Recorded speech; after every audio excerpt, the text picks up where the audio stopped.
Kaya naman, speaking of lessons in life, narito na nga ang inyong pinakaabangan, ang ating comment section sa 92.3 FMR Manila, kung saan syempre babasahin natin yung mga comments nyo. Diba, ang iksi lang nito pero buong kwento, buong chismis, sagap na sagap na. At sabi dito ng isa nating ka-vibes, DJ Alex, halos 3 taon na kaming nagsasama ng husband ko. And magto 2 years old na rin ang daughter namin. By this time, nakikitira pa rin kami sa mga magulang ng asawa ko. Mahal ko ang in-laws ko pero sobrang naapektuhan ako sa sobrang pangingialam nila sa pagpapalaki sa daughter ko. Lalo na ang biyenan kong babae. Ano po bang pwede kong gawin to resolve this issue? Well, number 1, diba? Hindi ko naman pwedeng ipilit at idikdik sa'yo na umalis kayo dyan, lumayas kayo dyan sa poder ng mga in-laws mo. Kasi that's the only way para mapigil yung kanyang pangongontrol sa inyo. Because after all, talagang bahay niya yan. At sa bahay, there cannot be two queens. Diba, palaging isa lang ang reyna. So, kailangan may magpaubaya, merong umalis. At kahit naman kung ang titingnan natin, diba, sa Bible, yan naman talaga ang gusto at nakasulat na kapag ikaw man ay mag-aasawa, kailangan kayo ay hindi na nakapisan. Hindi ko alam yung eksaktong nakalagay sa Bible, pero yung thought is something like that, na hindi pwedeng pipisan ka doon sa inyong mga in-laws or sa inyong mga magulang. Tsaka diba, even without the basis of the Bible, ikaw ba gugustuhin mo na partly yung responsibilidad ng pagpapalaki sa inyong anak at pagbuo ng isang pamilya na papataw mo sa ibang tao? Kasi whether you like it or not, dahil nakikipamisan kayo at nasa iisa kayong tirahan, there are some responsibilities na hindi mo namamalayan, nasasalo na nung iba para sa'yo. So para wala silang masabi, wag mo ring hayaan na gawan kanila ng pabor. Kaya may ibang mga tao, 'di ba, na ayaw nilang nalilibre sila, ayaw nilang tumatanggap ng pabor kasi at some point may singilan 'yan eh. Hindi man in the form of money dahil halimbawa nasusustentuhan kayo, nabibigyan kayong pang grocery, nababayaran ng bill nyo or nasasama na kayo sa bills, 'di ba? Hindi man sa form na sisingiling kang o akin na yung pera, ibalik mo, mag-contribute ka naman. Minsan doon sa way ng pamamalakad, doon sa way ng pakikitungo sa'yo, doon parang nasisingil.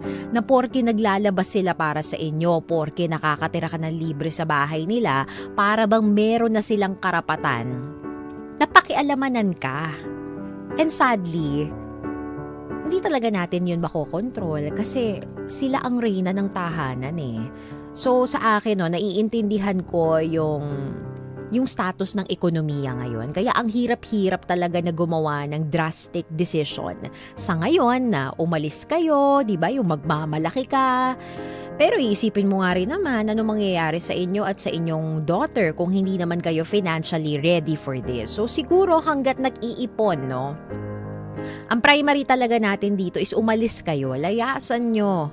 Mamuhay kayo, oo mahirap pero kailangan nyo tong gawin ng kayo lang dalawang mag-asawa kasama yung inyong anak. That way wala nang masasabi yung ibang tao, diba? Tatanggalan mo na sila ng karapatan na mangialam sa buhay nyo that way. Pero hanggat wala pa nga at hindi pa kayo equipped financially, what you can do right now is talagang tiisin. Sa akin kasi, okay lang na maging matapang ka sa maraming bagay. Pagpakiramdam mo may maling nangyayari, pagpakiramdam mo hindi patas, it's okay to fight back respectfully. Pero dito kasi, kung gagawin mo pang issue, never ka namang magiging tama sa mga mas nakatatanda sa'yo. So ikaw na yung, alam mo yun, be the better person. Totally, you don't plan on staying there for long. Kaya, wag mo na sigurong palakihin pa na alam mo yon, sisirain mo pa, paalis naman na din kayo. Siguro yung challenge ngayon nasa inyo mag-asawa. Bilisan nyo, 'di ba? Oo, hindi kayo ready ngayon, pero bilisan nyo. At at siguro lawakan nyo pa yung mga magiging effort nyo in the near future para mas ma-expand din nyo yung inyong capacity to build a life na kayo lamang dalawa kasama yung inyong anak. Pero sa ngayon talaga masasabi ko, it's okay siguro na nay, mala, wag naman pong ganyan, 'di ba? Or okay na po, ganito po. Okay lang i-assert mo yung karapatan mo bilang isang ina, pero malamang sa malamang magiging issue pa yan. Kaya kung paalis ka na rin lang naman, wag mo nang palakihin, wag mo nang gawa ng issue. 'Di ba? Unless na lang talaga plano nyo magstay dyan kayo, 'di ba? Kailangan talagang mai-assert mo at ngayon pa lang maipamukha mo na sa kanya sino ang ina ng anak mo. Syempre ikaw 'yun, 'di ba? Pero dahil nga paalis na rin naman kayo, ang sa akin talaga wag na. 'Di ba? Kasi potentially pwede mo ring ma-shake yung peace between you and your husband dahil nanay niya pa rin yan. At baka meron kang masabi na hindi niya magustuhan. Sad to say, ganun talaga. Diba kaya ang daming mga nakikipamyenan yung wala nang choice kundi tiisin na lang yung ugali ng biyenan. Hindi na sinasabi kong it's always them who's the villain in the story, diba? Hindi naman sa lahat ng pagkakataon mali. Pero ang tendency kasi talaga ng mas nakatatanda, syempre sila yung manguna, sila yung magsabi kung ano yung tama base sa kanilang experience. But let's face it, while it's true na yung kanilang taktika noon ay gumana sa kanila, it led them to success, may mga taktika o pamamaraan sila noon na hindi na applicable. 'Di ba sa ating society ngayon, iba na. Kaya kung hanggang ngayon pangingialamanan pa rin nila yung iyong mga desisyon, diskarte sa buhay, iba na nga eh. What might have, 'di ba, parang what worked before might not work now. So magkaiba 'yon. Hindi ibig sabihin na dati ganyan yung pagpapalaki sa kanila, ngayon ganito rin dapat. 'Di ba? But I understand, no? Kung saan nanggagaling yung frustration mo. Ang hirap niyan pag wala kang mapagsabihan. Kasi pag sinabi mo sa asawa mo, syempre ma-offend. May possibility na ganun. Pag naman sabihin mo sa mga tsahin mo o kaya sa mga kasamahan mo sa bahay, ang ending, kakampihan talaga nila yung kanilang kamag-anak. Siguro